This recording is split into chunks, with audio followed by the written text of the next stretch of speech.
इस चैनल के लिए सब्सक्राइब कर बेल आइकन को ऑल पर दबा दें और वीडियो को शेयर करें। अपने जैनियों से मूर्ति पूजा चली, खाली मूर्ति पूजा ही वाम मार्ग नहीं है।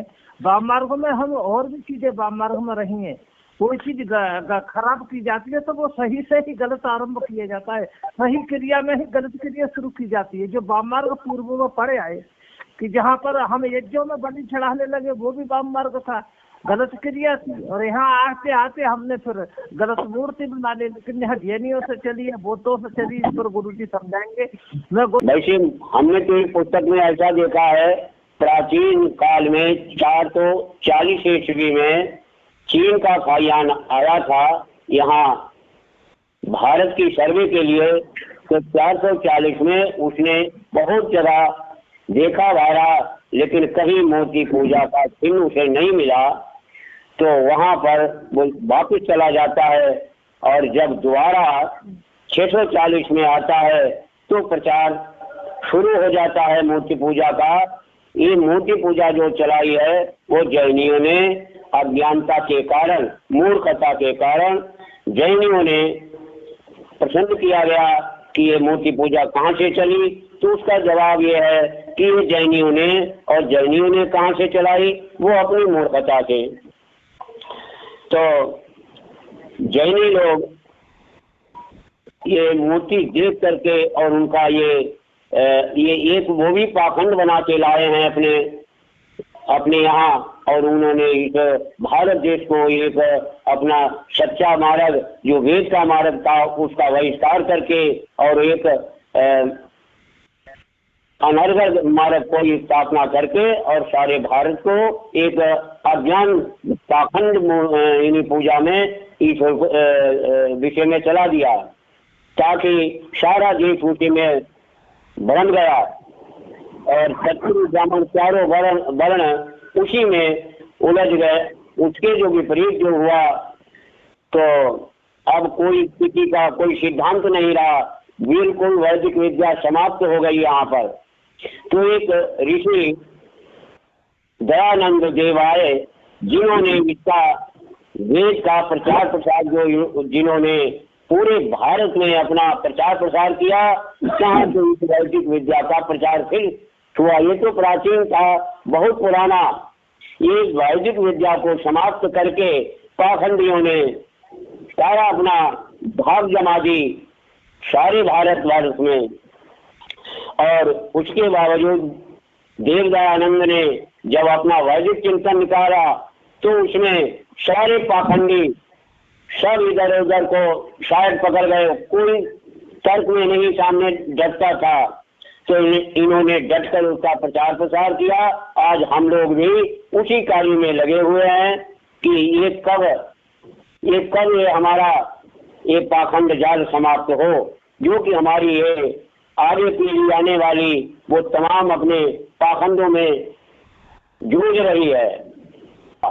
आर्यों को बहुत बुरा बताते हैं, जो अज्ञानी पाखंडों में फंसे हुए वो बहिष्कार करते इसका, लेकिन उन्हें इसका ज्ञान ही नहीं है पूरा।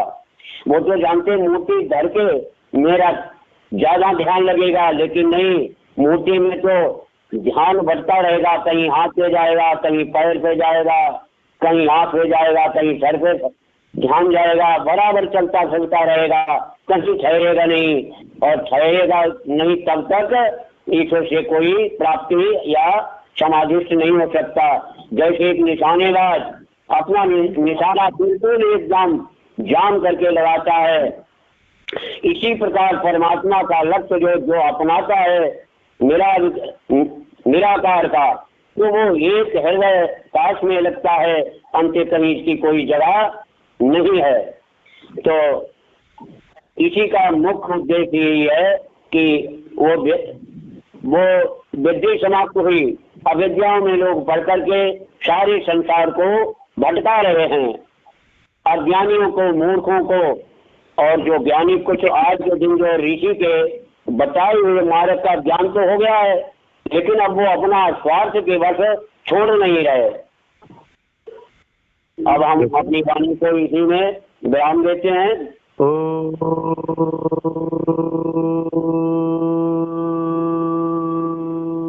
त्वं हीन पिता वसो त्वं माता शतक्रतो बभूविथ अधते सुम्नमीमहे। ओम शांति शांति शांति। आदरणीय उपस्थित इस वैदिक चिंतन समूह के समस्त विद्वज्जन, संचालक महोदय, मातृशक्ति, नौजवान साथियों, सभी श्रोता बंधुओं, यत्र तत्र स्थानों पर सुन रहे सभी बद्ध पुरुषों, धर्म प्रेमी सज्जनों, अभी आप सब चिंतन दे रहे हैं कि मूर्ति पूजा का जो इतिहास है या जो हमारे संप्रदाय चले हैं उन संप्रदायों के इतिहास के बारे में चिंतन दिया जा रहा है। अभी हमारे सुरेश जी ने बहुत अच्छा चिंतन दिया कि ये विशिष्टाद्वैतवाद, वाम मार्ग आदि कैसे बने, उनका इतिहास क्या है। तो स्वामी जी ने ये दशमाल चरित आदि जो पौराणिकों के ग्रंथ हैं, हालांकि उनको आर्य समाज तो मानता नहीं और नहीं स्वामी जी ने उनका निषेध भी लिखा है, तो फिर भी स्वामी जी ने जो जो ग्रंथ निषेध हैं और उनसे जहाँ इतिहास की जानकारी मिलती है उसको स्वामी जी ने अपने सत्या प्रकाश में स्थान दिया है।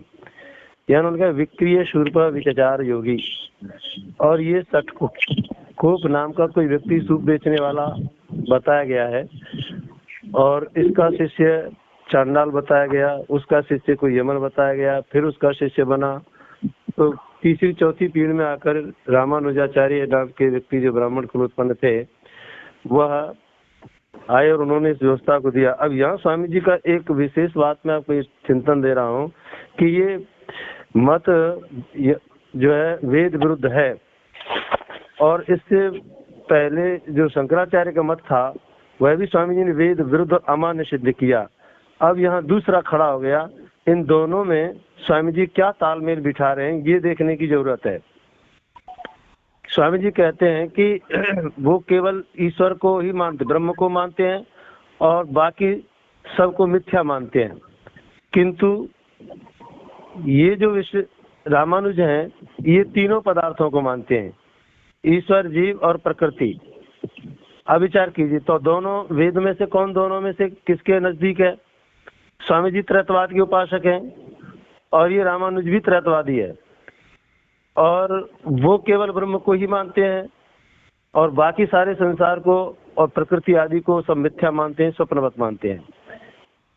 अब देखिए स्वामी जी की शब्दावली को पढ़िए आप, पढ़ तो आप सब चुके हैं लेकिन थोड़ा सा देखना, मुझे आपको दोबारा से पुनरावृत्ति कराना है। कहते रामानुज इस अंश में जो कि विशिष्टाद्वैत, जीव और माया सहित परमेश्वर एक है, यह तीन का मानना और अद्वैत का कहना सर्वथा व्यर्थ है। तीन मानते हैं और अद्वैत शब्द कहते हैं, इतनी बात उनकी गलत। जब तीन चीज हैं तो त्रैतवाद कहो, अद्वैत मत कहो। अद्वैत कहने का मतलब ये क्यों हुआ? क्योंकि उस समय उनके जो पूर्व आचार्य रहे, चाहे वो किसी कुल में पैदा हुआ हो, उसको लोगों ने पढ़ाया नहीं, विद्या सिखाई नहीं, वेद पर अपनी बापोती मान ली गई। दूसरे लोगों को जब स्थान नहीं दिया गया तो ईश्वर तो सर्वत्र व्यापक है, और जिसने जहाँ जैसा उसकी बुद्धि विवेक में आया वैसा उन्होंने इनके पाखंड से बचने के लिए प्रयास किया होगा। तो वहाँ अद्वैत शब्द का अर्थ वो यही नहीं जान पाया कि अद्वैत का मतलब न द्वैत, न दो नहीं है, एक ही है। इस अद्वैत कह रहा, अब कह रहा तीन। इसलिए स्वामी जी कहते हैं कि इतना तो ठीक है कि तीन मानते, लेकिन अद्वैत कहना ये ठीक नहीं है स्वामी जी की दृष्टिकोण से। इसको समझ, द्वैत न द्वैता स अद्वैता, अर्थात दो नहीं है, एक है। इसलिए अद्वैत का मतलब दो नहीं है, एक ही है। तो बात समर्थन शंकराचार्य का ही समर्थन हो गया, और व्याख्या कर रहा है तीन की।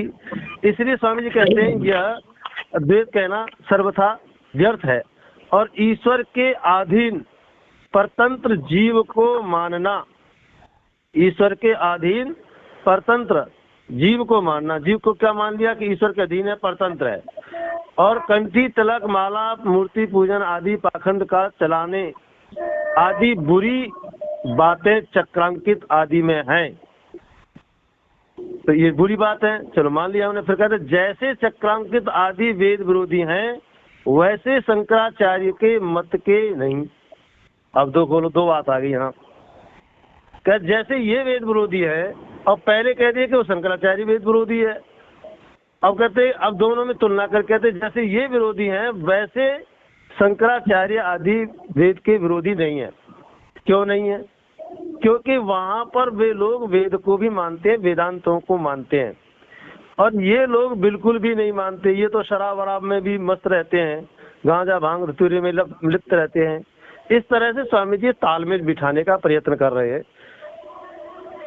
अब हमें ये चिंतन करना है हम सबको कि स्वामी जी का ये जो मंतव्य है सत्यार्थ प्रकाश का, और पहले भूमिका में दे चुके हैं कि जो जो सत्य बात है मैं उसको मानता हूँ, और उस सत्य को मानता हूँ जिस सत्य को ब्रह्मा से लेकर जैमिनी ऋषि पर्यंत, अर्थात जैमिनी ऋषि जो है मीमांसा दर्शन के लेखक हैं, अंतिम लेखक हैं दर्शनों में, वहां तक उन्होंने वर्णन कर दिया। और हमारे आर्य समाज के कुछ विद्वान ये भी कह जाते हैं, हम भी कहते हैं कि भाई ब्रह्मा से लेकर जैमिनी पर्यंत बल्कि ऋषि दयानंद पर्यंत मानते हैं।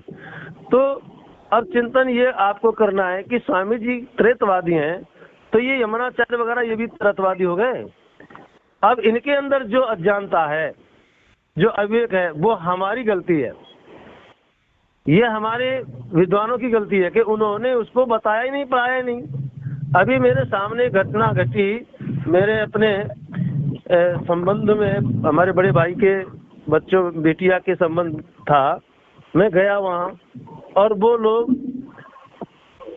लोगों ने जो व्यक्ति खत्म हो गए थे उनका तस्वीर बना करके वहाँ रख रखी थी, और उस पर अगरबत्ती जला रहे थे, और 12 दिन लगातार अगरबत्ती बुझने नहीं दी थी। वो आस्था देखिए उनकी, श्रद्धा देखिएगा, जला रहे बराबर।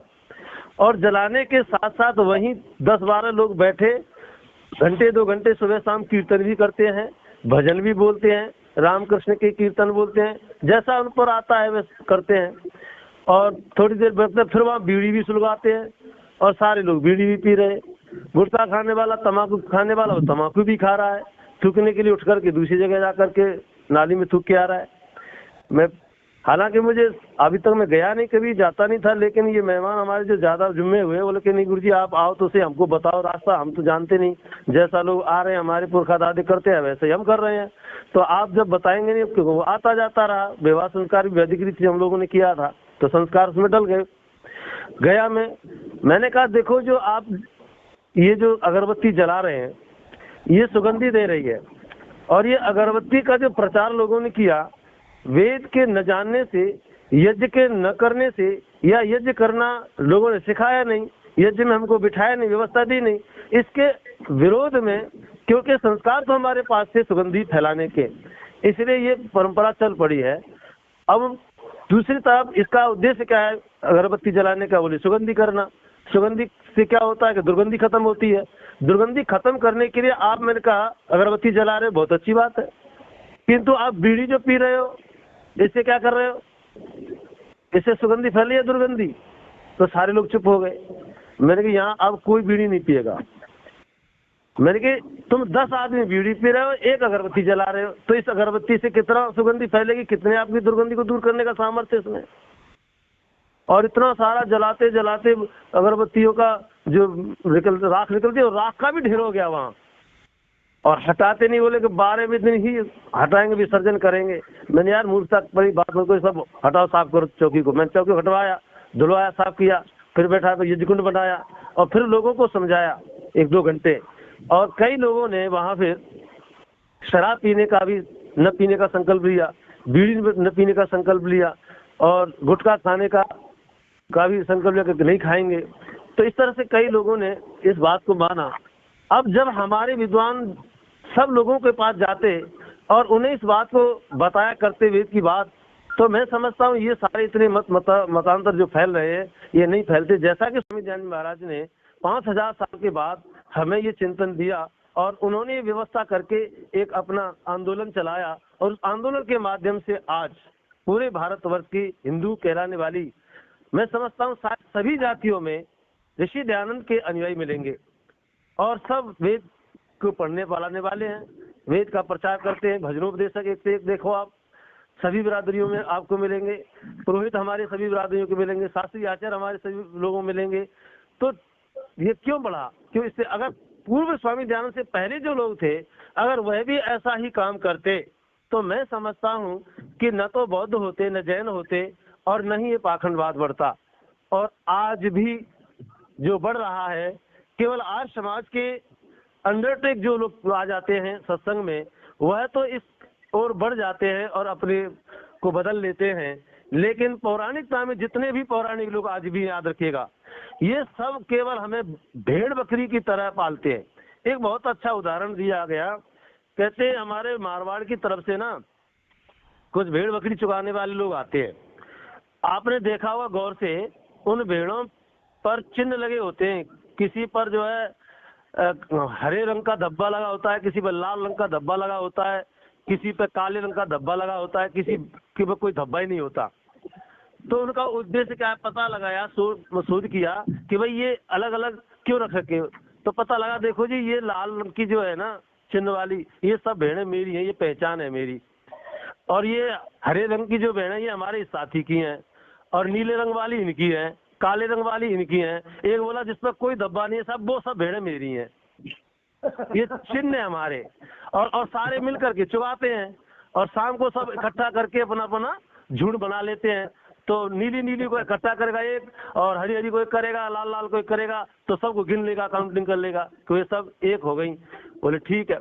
तो इसी तरह से आप देखेंगे, ये हमारे हिंदू में के जो लोग हिंदू धर्म वाले, और ये जो सनातनी कहलाने वाले हैं, हमारे स्वामी महेशानंद जी थे, वो तो कहते सनातनी नहीं है, सब तनातनी वाले हैं, और वास्तव में तनातनी वाले हैं लोग हैं। तो इन्होंने हम सब लोगों को भेड़ मान लिया है, और ये सब हमारे भेड़ चुगाने वाले गढ़िया है। कैसे कि इन्होंने कहा देखो ये खड़ा जो तिलक है ये हमारा प्रतीक है, तो जितने खड़े तिलक वाले चेला हैं वो एक गुरु के हैं। फिर बोले बड़ा तिलक हमारा है, बीच में बिंदी वाला हमारा है, गोल वाला हमारा है। इन्होंने ऐसे चिन्ह बना दिए, और ये तुलसी की माला वाले हमारे चेला, और जो है और बाकी कंठी वाले हमारे चेला। तो इस तरह से लोगों ने हमारे सारी भोली भाली जनता को भेड़ बना करके चुगा रखा है। और ऋषि दयानंद एक ऐसी महान विभूति हमारे बीच में आई जिसने इस भेड़ियापन को, इस गढ़ियापन को दूर करने का प्रयत्न किया। मैं बहुत प्रयास करता हूँ लोगों को बता, लेकिन समझते नहीं लोग। आप किसी ने काले घोड़े पे अपना भगवान बिठा दिया, किसी ने नीले घोड़े पे बिठा दिया, किसी ने कुत्ते पे बिठा दिया, किसी ने शेर पे गधे पे बिठा दिया, और बस हो रहा है मामला।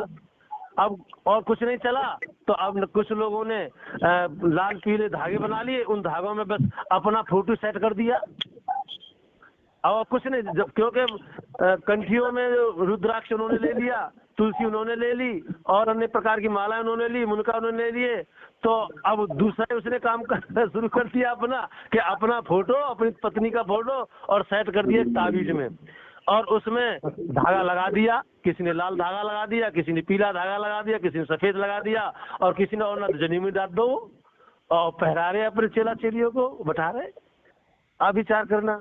तो ये ऐसा मत हमारे बीच में चल पड़ा है, इसे जब तक दूर नहीं किया जाएगा, जब तक कि भारत सरकार और हमारी समाजें शुद्ध वैदिक सनातन धर्म को मानने के लिए वेद और वेदानुमोदित ग्रंथों का पठन पाठन नहीं होगा, और एक स्वर से निर्वाध होकर के हम हठ दुराग्रह पक्षपात रहित होकर जब तक अध्ययन नहीं करेंगे, तब तक हम ऐसे ही भटकते रहेंगे। तो बंधुओं, मेरा कहने का आशय आपसे यह है कि जैसे वो मारवाड़ वाले लोग, भेड़ चुगाने वाले लोग अपनी भेड़ों की व्यवस्था रखते हैं, बस आप कुंभ के मेले में इसका दर्शन कर सकते हैं। आप कुंभ के मेले में जाइए, आपको वहाँ इसी प्रकार के कतई बिल्कुल, अगर विद्वतापूर्वक थोड़ा सा विवेक आपके पास है तो आप देखेंगे बिल्कुल यही स्थिति है। एक महामंडलेश्वर बना बैठा है, उसके चेला उसी कंठी को पहने बैठे जो उसने पहन रखी है, वैसा ही तिलक लगाए बैठे जो उसने बना रखा है, वैसी वेशभूषा बनाए रखे जो उसने बना रखी है, और वैसे कुंड, वैसे हवन, और वैसी मूर्ति पूजा उनकी है। सबके अपने अपने अलग अलग, और सब कह रहे हम सनातनी है, हम सनातनी है। चारों धामों के चारों जगद्गुरुओं शंकराचार्यों के पास चले जाओ आप, चारों के अलग अलग, और जबकि चारों धामों का निर्माता अकेला आदि गुरु शंकराचार्य है। और वेद मत का मानने वाला है, वेदांत दर्शन का जाता है, ब्रह्म जीव को ठीक से जानने का सूत्र पढ़िए आप वेदांत दर्शन के।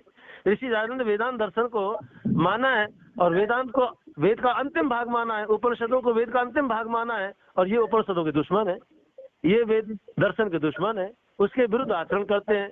किसी भी दर्शन के माध्यम से 6 दर्शन है हमारे और 6 शास्त्र है और 11 उपनिषद हैं, इनमें से किसी के एक शब्द से भी मूर्ति पूजा का समर्थन नहीं होता, लेकिन अपने मनगढ़ंत अर्थ उल्टे सुलटे करके लोग दे रहे हैं। तो मेरा आपसे अभी एक और, मैं अभी कल पढ़ रहा था, मैंने कुछ लोगों को शेयर भी किया है और वो आपके बीच में पढ़ के सुना देता हूँ। जिस समय सिकंदर का एक मंत्री था, मतलब इस्लाम धर्म का प्रचारक सदना, ये सदना पीर शास्त्रार्थ करता हुआ और अपने इस्लाम धर्म का प्रचार करता हुआ और हिंदुओं को मुसलमान बना रहा था। ध्यान देना, सबसे पहले आपके इतिहास में अगर कोई महात्मा हुआ जिसने इस मुस्लिम धर्म को रोकने का काम किया तो वो संत शिरोमणि रविदास जी है। उनका अभी वायरल हो रहा है, वीडियो वगैरह लोग बना बना के डाल रहे हैं, उसका कोटेशन है। जिस समय सिकंदर ने तलवार के बल पर उनको जबरदस्ती ये कहा कि हम कुछ नहीं मानते, आपने हमारे धर्माधिकारी को जो है हिंदू बना दिया, ये गलत किया है आपने, हमारा कुरान चाहे झूठा है या कुछ भी है, आपको हमारा राज्य है और हमारे राज्य में जैसे हम कहेंगे वैसा ही प्रचार प्रसार आपको करना है, वैसी विचारधारा आपको रखनी है। उस वक्त बड़े दरबार में आप विचार करिएगा, एक संत ने क्या जवाब दिया, वो जवाब आपके बीच में कहता है, वेद धर्म सबसे बड़ा अनुपम सच्चा जान, फिर क्यों छोड़ूं इसे पढ़ लूं झूठ कुरान, फिर क्यों छोड़ूं इसे पढ़ लूं झूठ कुरान।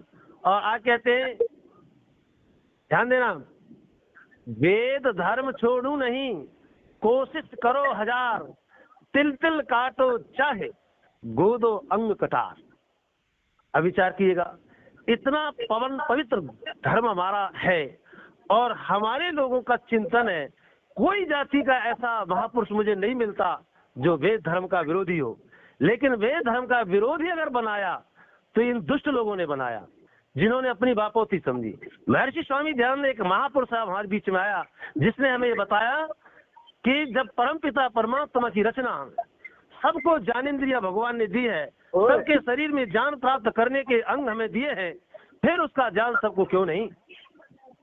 और ऐसे महापुरुष के ग्रंथों में भी ऐसे ऐसे शब्दों का जगह जगह उल्लेख कर दिया गया जिससे आज लोग आवाज उठा रहे हैं। अभी मैंने जगह जगह वायरल किया, एक सत्यानंद नाम का व्यक्ति है, बौद्धिस्ट व्यक्ति हो गया, पहले वो आर्य समाज का कट्टर व्यक्ति था और वो कहता है कि मैं भी कट्टर आर्य समाजी था, लेकिन आर्य समाज के विद्वानों के लिए और विशुद्ध मनुस्मृति के लिए और आपके सत्या प्रकाश में आई विनतियों के लिए वो चैलेंज कर रहा है।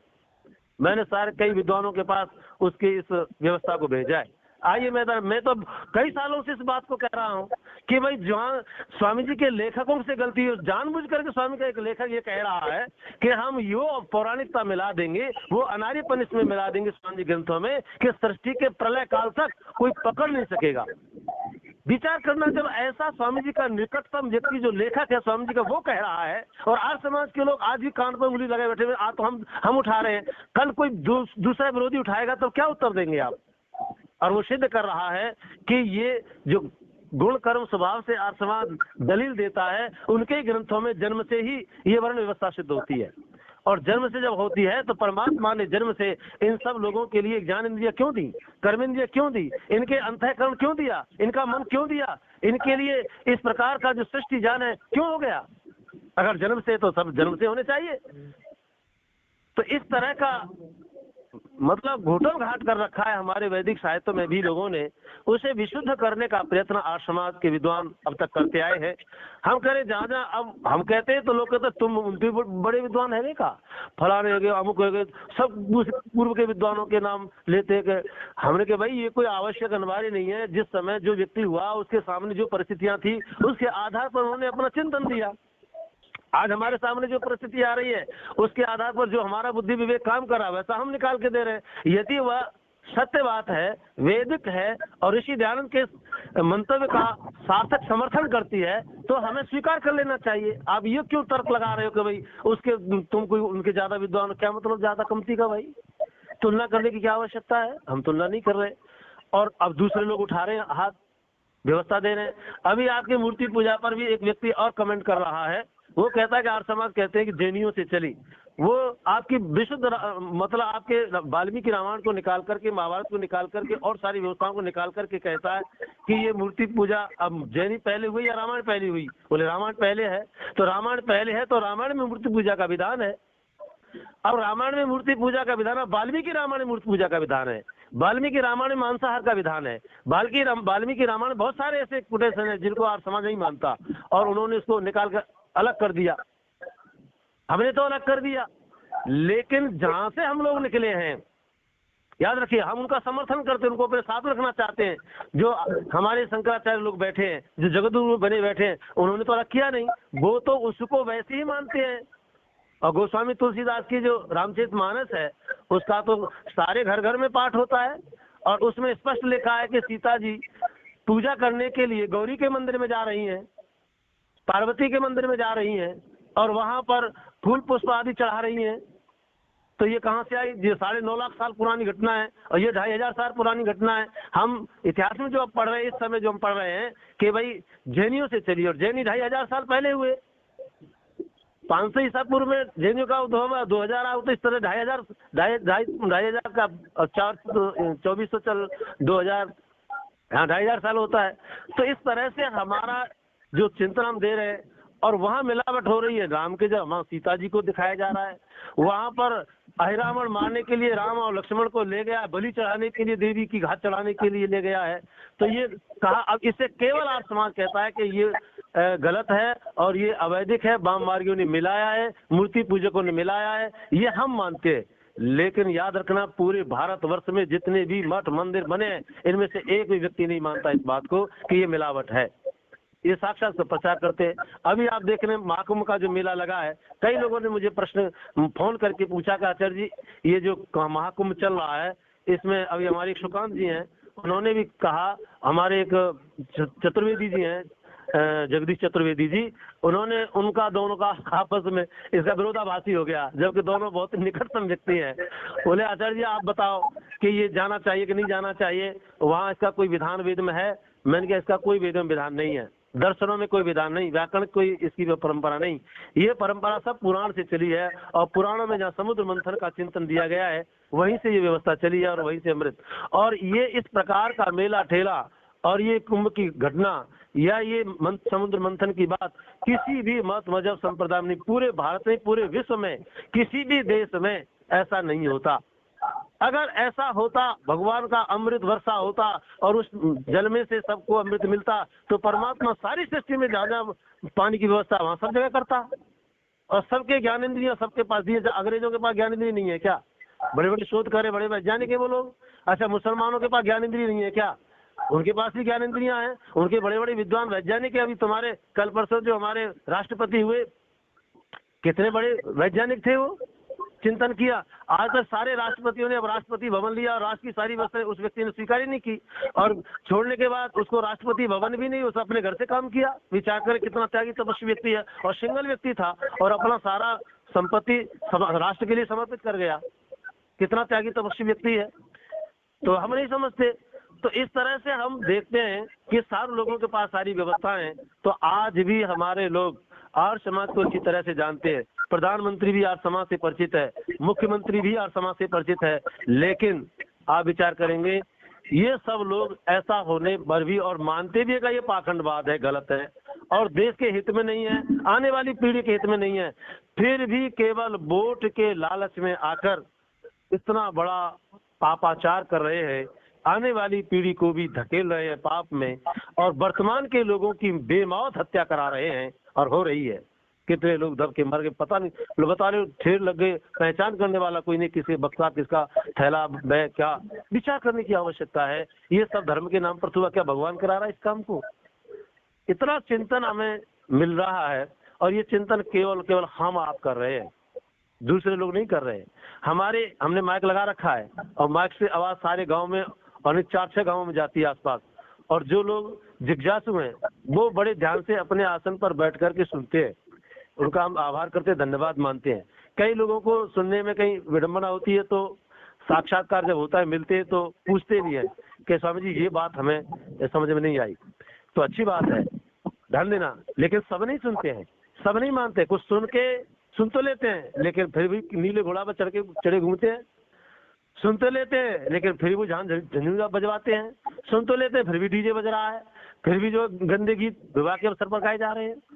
सुन तो लेते हैं, लेकिन सुनने के बाद इतना बड़ा कार्यक्रम कराते हैं, हम व्यवस्था देते हैं, सब बच्चे ऐसा कोई परिवार मेरे गांव में नहीं है जिस परिवार के बाल बच्चे यहाँ कार्यक्रम में नहीं आते। और सबको वैदिक विद्वानों के विचार सुनने को मिलते हैं, लेकिन हवन में कोई नहीं आता। लेकिन हवन, ऐसा घर भी कोई नहीं है जिस घर में हवन नहीं होता।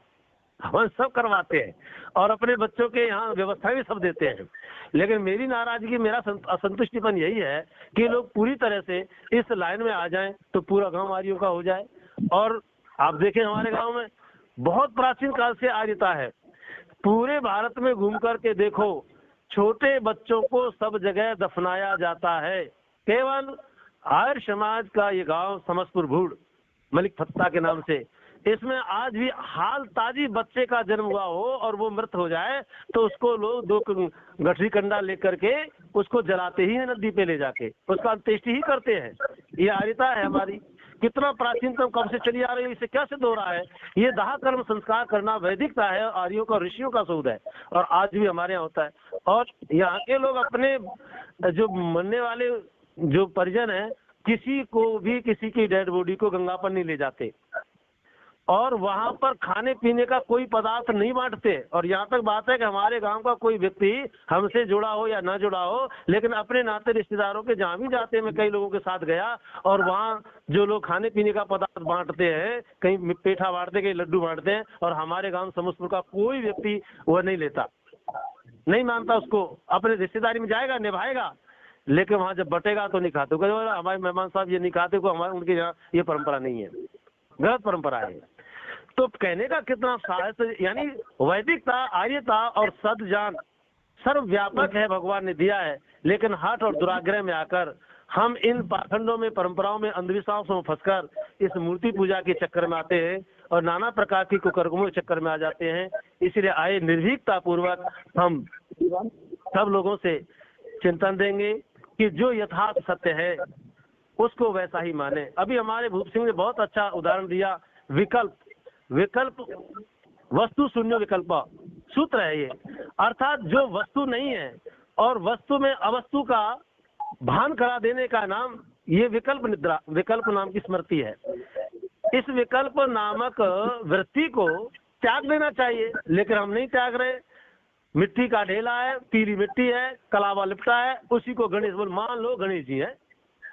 इसी तरह से लोगों ने मूर्ति में मान लिया भगवान है। एक व्यक्ति ने तर्क दिया कि जब सब जगह भगवान है, सर्वत्र व्यापक है यहाँ, तो फिर मूर्ति में भगवान है। मैंने हाँ, मूर्ति में भगवान है, तो फिर उसको पूजा में क्यों अड़चन लगाते हो, क्यों नहीं पूछते उसे? मैंने कि वो भगवान तो तुम्हारे अंदर भी है। बोले हाँ तुम्हारे अंदर, पर तुम ही को भगवान बन जाते हो अपने आप को। क्या समझे? जो हमारे भूप सिंह दे रहे थे, बहुत अच्छा तर्क था कि जब ऐसी बात है तो परमात्मा हमारे अंदर भी है, तो हमें भगवान बन जाए। लेकिन हम भगवान नहीं हो सकते। ऐसे सर्वत्र भगवान है लेकिन पदार्थों में, लेकिन वो पदार्थ भगवान नहीं है। और बहुत अच्छा चिंतन उन्होंने प्रारंभ में दिया था कि मिलन जहाँ होता है वो 2 पदार्थों में होता है, और दोनों पदार्थ चेतन होते हैं तब मिलन होता है, और अचेतन में कभी मिलन नहीं होता। मूर्ति जड़ है और जड़ में परमात्मा व्यापक तो है, लेकिन वहाँ उस परमात्मा के आनंद को, परमात्मा के गुणों को अनुभव करने वाला मैं नहीं हूँ, जीवात्मा नहीं है। हाँ, मेरा जो शरीर है, मेरा शरीर भी जड़ है, और इस शरीर, जड़ शरीर को चलाने वाला मेरा चेतन आत्मा है, और इसी में परमात्मा भी है। तो यदि आपको दर्शन होंगे, यदि आपको ईश्वर की भक्ति मिलेगी, ईश्वर का सच्चा ज्ञान मिलेगा, तो इसी शरीर में मिलेगा, बाहर नहीं। इस बात को बड़े बड़े जगत गुरु भी मानते हैं, बड़े बड़े महामंडलेश्वर भी मानते हैं। और आपको एक चिंतन दे दें, पिछले बार आज से 12 साल पहले एक कुंभ जो लगा था हरिद्वार में, उस कुंभ के मेले में हमारे विद्वानों ने पाखंड खंडनी पताका लगाई थी, अभी भी लगाई रखी है। इस समय प्रचार हमारा चलता है। तो एक अवधेशानंद गिरी जी महाराज हैं, पंचायतन अखाड़े के महामंडलेश्वर हैं। आप जाएंगे हरिद्वार में तो बहुत बड़े बड़े होल्डर उनके आपको लगे मिलेंगे और लाखों की संख्या में उनके चेला चेली होते हैं, कई कई लाख। उनको हमने अपने आर्य समाज के पंडाल में बुलाया, आमंत्रित किया था हमारे आचार्य अरविंद जी ने और चंद्रवीर जी ने। तो वो आए थे वहाँ।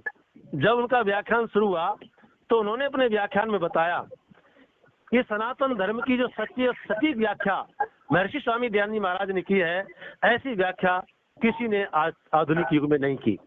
मैं स्वामी दयानंद जी महाराज को सत नमन करता हूँ, ये उनके वाक्य है।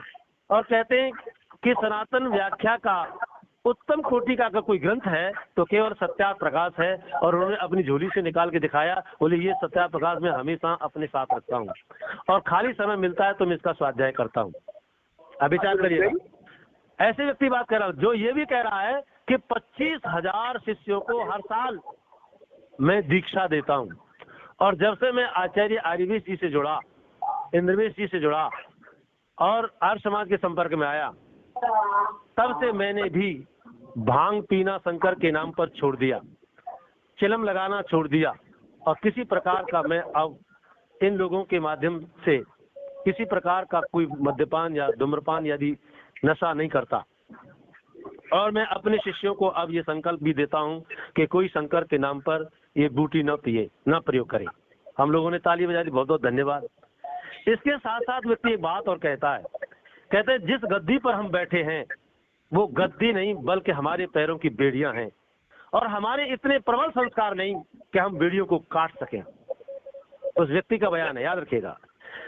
महामंडलेश्वर जो पौराणिक जगत का सबसे प्रसिद्ध महात्मा है, वो व्यक्ति कहता है कि जिस महामंडलेश्वर की गद्दी पर मैं बैठा हूँ वो गद्दी नहीं है बल्कि मेरे पैरों की बेड़ियां हैं और मेरे उतने उच्च कोटि का संस्कार नहीं है कि बेड़ियों को काट सके।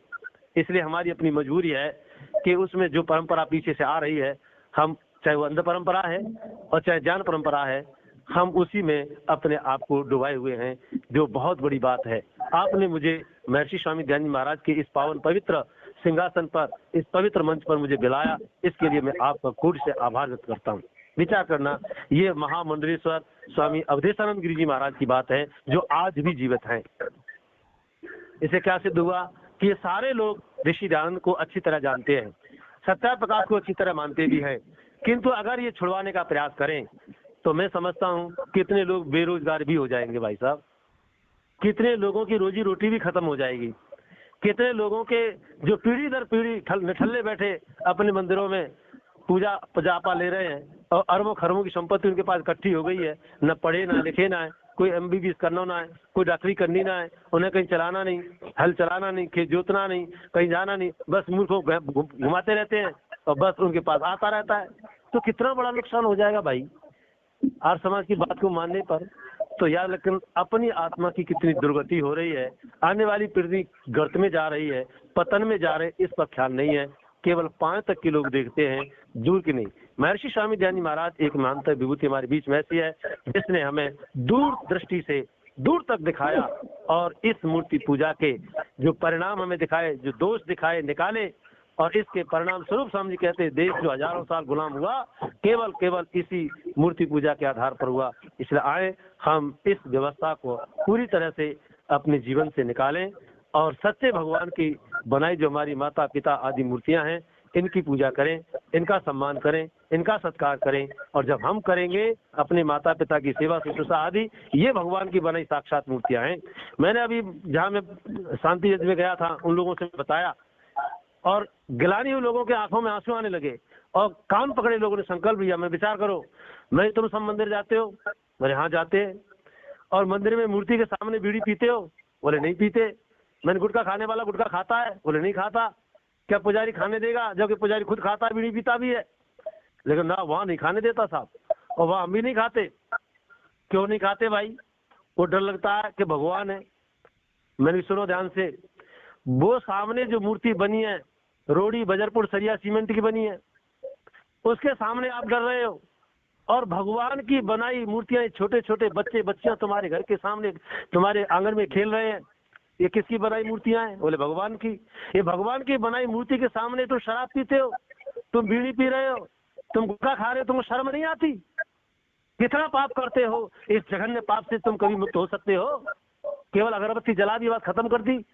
याद रखना, ये सबसे बड़ा पाखंड है। लोगों को गिलानी हुई और कान पकड़े और कह ले गुरुजी हमें बीच बीच में समय दे दिया करो। इन बच्चों का उद्धार, मेरे बच्चे भेजो गुरुकुल में, पढ़ाओ, हम पढ़ाएंगे, आचार्य हम बनाएंगे, विद्वान हम बनाएंगे, भेजिए आप। कई लोगों ने संकल्प लिया कि हम भेजेंगे पढ़ाई परीक्षा के बाद। तो कहने का मेरा आशय यह है कि भगवान की बनाई जो प्रतिमा हमारे घरों में, उनकी हम पूजा नहीं कर रहे। और शिल्पकारों ने जो बनाई है, कारीगर ने जो बनाई है, रोड़ी बजरपुर सरिया सीमेंट की बनाई, वाह तुम लड्डू चढ़ा रहे, वाह भोग लगा रहे, अम्मा भूखी मर रही, वाह कुछ देखना, वाह दवाई ना दे रहे, कैसे उद्धार होगा तुम्हारा? तो आइए इस वैदिक चिंतन में जुड़े और इसको अच्छी तरह से सुने और सुनकर के अपने जीवन को बदलें, अपनी आदतों को बदलें, तो ही आपका कल्याण होगा, हमारा कहने का निदान होगा। आइए आप सबका बहुत बहुत आभार, बहुत बहुत शुभकामनाओं के साथ वाणी को विराम। और आज की सभा का विराम, समय भी बहुत आगे चला गया और मुझे कुछ ऐसा ही रहता है कि जब विषय लग जाता है तो न जाने कहाँ कहाँ के विचार आते रहते हैं। आप सबके लिए बहुत बहुत शुभकामनाएं, धन्यवाद। नमस्ते आचार्य जी, बहुत बहुत नमस्ते धन्यवाद। जी। गुरु जी का बहुत बहुत आभार। गुरु जी के चरणों में वंदन। भेड़ों का उदाहरण देकर उन पर लगे हुए रंगों को बताकर आपने चिंतन दिया, आपका बहुत बहुत आभार। आपने कंठियों का चिंतन दिया, आपने माथे पर तिलक लगाने का चिंतन दिया, आपका बहुत बहुत आभार। गुरु जी से निवेदन, गुरुदेव शांति पाठ। ओम द्यौ शान्तिरन्तरिक्षं शान्तिः पृथिवी शान्तिरापः शान्तिरौषधयः शान्तिः वनस्पतयः शान्तिर्विश्वे देवाः शान्तिः ब्रह्म शान्तिः सर्वं शान्तिः शान्तिरेव शान्तिः सामा शान्तिरेधि। ओम शांति शांति शांति। सबको सादर नमस्ते, सबके लिए बहुत बहुत धन्यवाद।